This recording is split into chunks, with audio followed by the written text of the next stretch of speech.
அடுத்ததாக ஒரு கவிதை அரங்கேற போகின்றது. இந்த கவிதையை வழங்குவதற்காக நான் நண்புடன் அழைப்பது ஆர் ஷம்ஹா அவர்களை.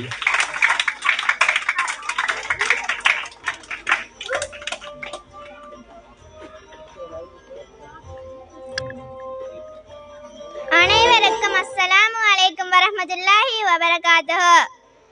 வருக ரமலானே, வருக வருக வாரி தருகவே, வான்மறை ஈந்து வாழ்வழி வகுத்து வளமான மாதமே வருக வருகவே.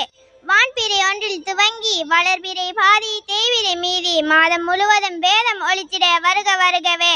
பசிப்பினி உணர பட்டணி அறிய பசித்திடவே உணவு பக்கத்தில் இருக்க படைத்தவன் அருள் வேண்டி பொறுமையை தர வருக வருகவே. பாவக்கரைகளை தூரமாக்கிட மாதம் முழுவதும் நோன்பு நோற்றிட வாழும் வாழ்க்கையில் அர்த்தம் சேர்த்திட வான் புகழ் ரமலானே வருக வருகவே. ஜஸாக்கல்லாஹ். இங்கே அந்த மாணவிக்கு மனமார்ந்த நன்றிகளும் வாழ்த்துக்களும்.